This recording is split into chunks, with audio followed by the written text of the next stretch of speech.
Hello, everyone. Brother Al McClaney with a special early edition for the Labor Day weekend. So I wanted to put this together and kind of take a different tack. As I said, this is a special edition. So normally, of course, it's on Saturday or Sunday, but I'm doing it during the week so that freed up for activities, which include the Alabama versus Miami football game that's taking place on Saturday. You can't see it, but I do have my Alabama paraphernalia on, so I'm all set. So I wanted to do a tribute to Labor Day and recognize that God considers labor and work very important. And we'll get into some scriptures on that. And before we get too far, no advice should be seen as recommendations. I am not a financial advisor, and this is for educational purposes only. And I saw this and it kind of cracked me up. So I decided to use this video of someone who's definitely taking the whole level of working from home seriously. And this was from New York. He's out, looks like in a bay or something with his office on the river or something, but kind of cracked me up. But Labor Day is a tribute to the contributions and achievements of American workers, and it's traditionally recognized the first Monday in September, and it goes all the way back its roots to the 19th century in 1894 when it became a federal holiday. But it's not only a federal holiday, but God considers work and labor important as well. Let's take a look at some of these scriptures from the Message Bible, 2 Thessalonians chapter 3, verses 10 through 13. It says, "Don't you remember the rule we had when we lived with you?"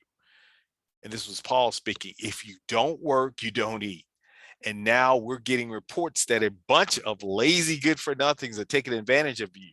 This must not be tolerated. We command them to get to work immediately, no excuses, no arguments, and earn their own keep. Friends, don't slack off in doing your duty."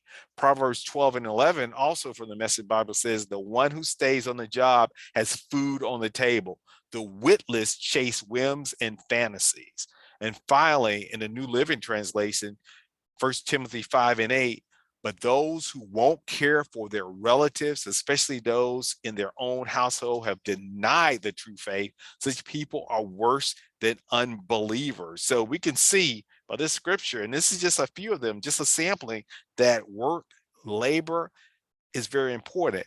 And God even goes so far that we should do it with excellence. Colossians 3, chapter verse 23 says, "Whatever you do, work at it with all your hearts as working for the Lord, not for human masters." And you see here, there's a video that I'm going to show, and I'm going to show another video. The first one is one regarding Earl Crowley, and he's a parking attendant, and he goes by Mr. Earl. And I've shown this before, but this is one of my favorite YouTube videos. And you can do a search on your own and find it of Mr. Earl parking lot attendant. But I want to use these two next videos to illustrate Deuteronomy 8 and 18. It says, "But remember the Lord your God, for it is he who gives you ability to produce wealth." It is he who gives you the ability to produce wealth. And one of the most common ways he uses gives us abilities through our work. And so you're going to see the next two videos, first with Mr. Earl, how you don't have to earn a tremendous amount, but yet you can create wealth through that ability that God gives us. He gives us that ability. Not long ago, I met Earl Crawley. Hey, how you doing? But everyone here calls him Mr. Earl. Yeah, we can talk about some finances. He's worked as an attendant at this parking lot in Baltimore for 44 years. So you really think it's going to improve the gas? Funny thing though, everyone was asking Mr. Earl about money. Nickel and dime, nickel and dime. That's right. Is that booth his pulpit where he's preaching the gospel of investing?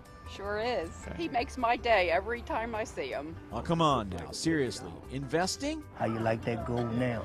670. Earl told me he's never made more than $12 an hour. Never earned more than $20,000 a year. How you doing? So how could he know something about corporate profits? Spider's gonna get you. I had to pry. So Earl, what's your net worth? $500,000. $500,000 Yeah, from working here. working here. That's amazing. A last statement. And there it is in his statements, over $500,000 net worth on a parking lot wage. Now Mr. Earl had my full attention. How did he do it? Stop working so hard and let the money work for you. Earl's first lesson came at age 13. His mother had him working the fruit stalls to help pay the family bills. He got to keep just a few quarters for himself. From the time my mother started taking my money that I earned on Lexington Market, that it wasn't money just to be thrown away. It was there to be used. Economics aside, Earl had another obstacle to overcome. Tebow is He tells me he's dyslexic. Back in the 50s, that meant settling for a life of low-wage manual labor jobs. So Earl figured he'd better sock away what little money he was making. It was just $1 here and $1 there, starting with savings stamps, and that led to savings bonds. At 26, he got married.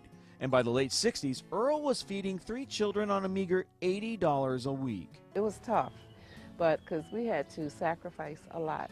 And the budget only got tighter when Earl and Beverly opted to send their kids to Catholic school instead of public school, which was free.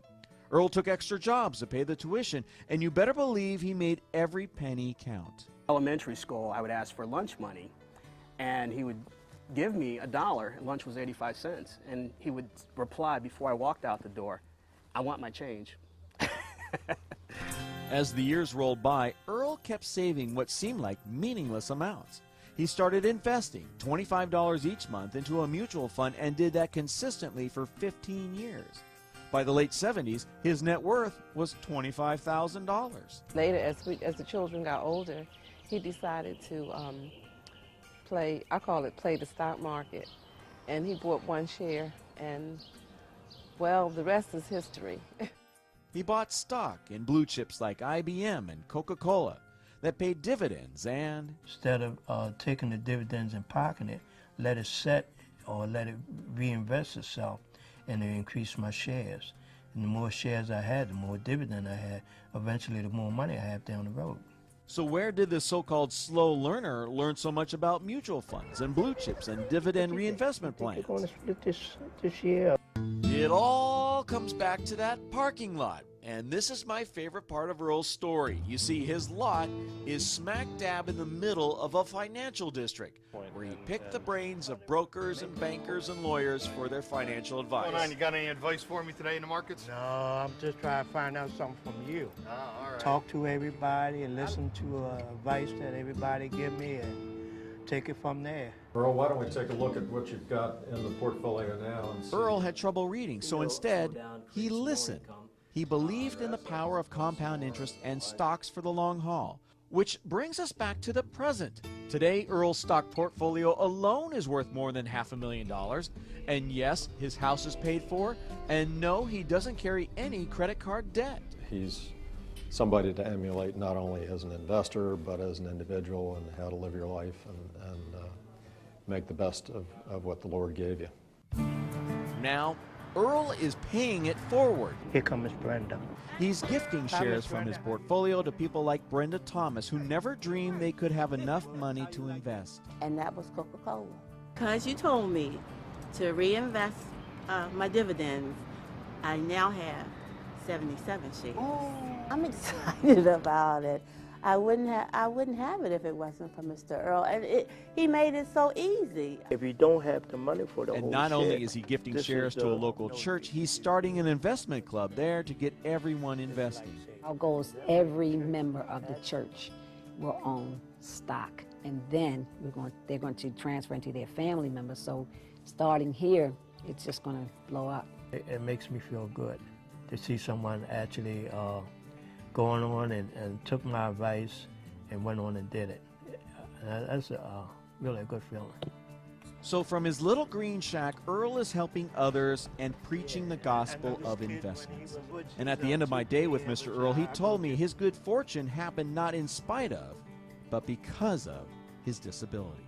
I always used to say that I must have been the dumbest thing in school or the dumbest thing to couldn't learn, but God gave me the gift to listen and act behind it, and it's one of the best things ever happened to me.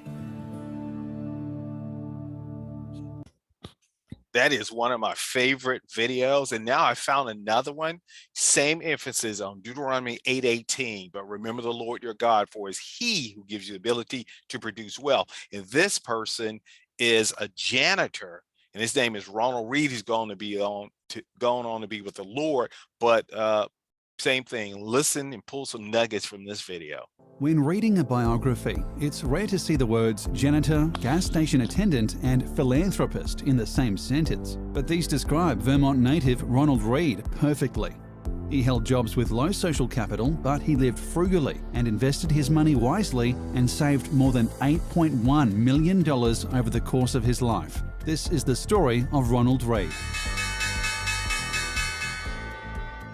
During his lifetime, Reed was known to friends and neighbours as a man who sometimes held his coat together with safety pins and had a long-time habit of foraging for firewood. Reed, who worked for almost 25 years at a service station in Brattleboro, Vermont, was known for his flannel jacket and baseball cap. His most expensive possession was a 2007 Toyota Yaris valued at $5,000, which gave no hint of the size of his fortune. If he could save a penny, he would, Bridget Bokum, a senior associate at his local Wells Fargo advisor's office, told the Wall Street Journal. Reed was born in the small town of Dummerston in 1921. He was the first in his family to graduate from high school, walking and hitchhiking about 4 miles each way from his home to school in Brattleboro. According to CNBC, Reed graduated from high school before serving in North Africa, Italy, and the Pacific during World War II. After the war, he settled back in Brattleboro, Vermont, married a woman with 2 children, and worked as a gas station clerk and a janitor.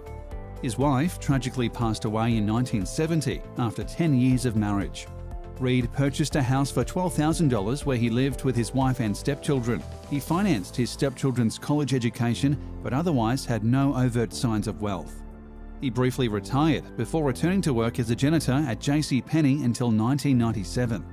Most people assumed that Reed was teetering on the edge of indigence. One day, a local woman named Ruth Marks went so far as to knit a winter hat for Ronald because she worried about him staying warm during the harsh Vermont winters. Ruth also made a point to periodically buy some of Ronald's firewood and other random trinkets whenever she could because she assumed he could use the money. He owned 95 stocks when he died in 2014, some of which he had held for decades. Reed's impressive secret was only revealed after he passed away, and it was discovered that he generously had bequeathed $6 million of his fortune to his city's library and hospital. He focused on companies that paid generous dividends, which he would reinvest into purchasing additional stock. He did not invest in technology companies and other stocks he didn't understand because he concentrated largely on companies he knew about. The Wall Street Journal said that, besides being a good stock picker, he displayed remarkable frugality and patience, which gave him many years of compounded growth. CNBC says Brattleboro Memorial Hospital is using the bulk of the money to improve and modernize its infrastructure. Meanwhile, the Brooks Memorial Library followed in Reed's footsteps, choosing to invest most of the donated funds so it will continue to pay dividends and support us down the road, explains Library Director Star Latronica. It's pretty incredible. This is not something that happens on a regular basis, the hospital's development director Gina Patterson said.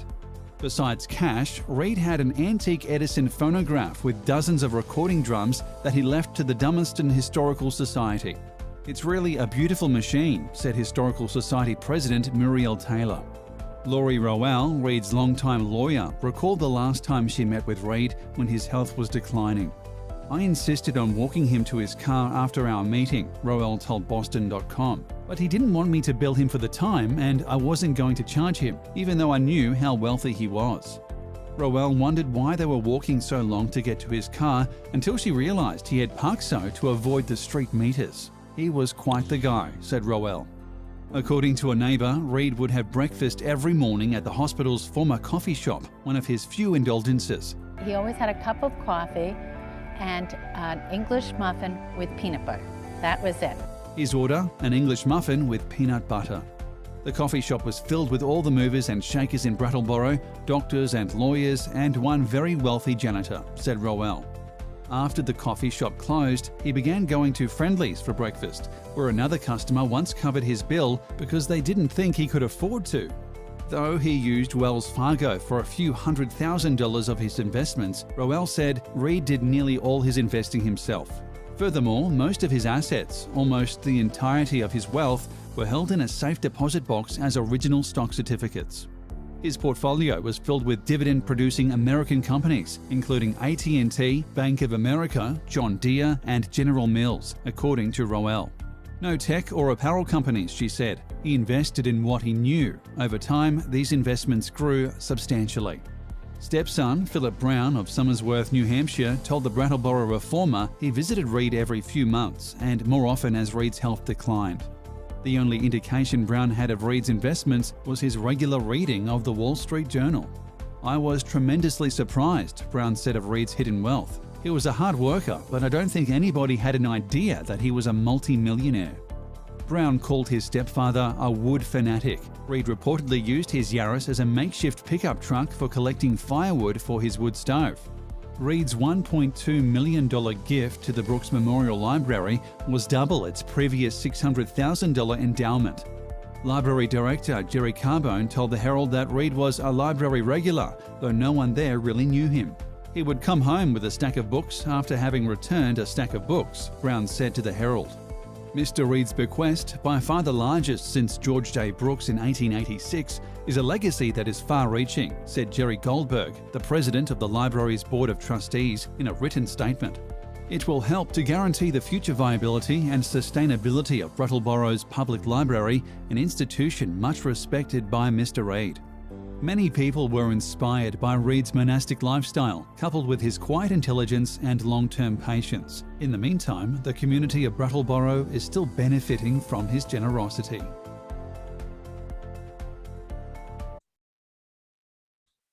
Hope you enjoyed those two videos, and that is the end of our special early edition of the stewardship video for Labor Day.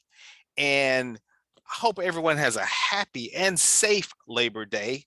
And as my pastor always says, have a great week and remember to keep a good spirit. And as we always say at the end of the stewardship videos, remember Jesus is Lord, therefore he is the owner, but we are his faithful stewards. And we'll see you all next week. And of course, roll tide.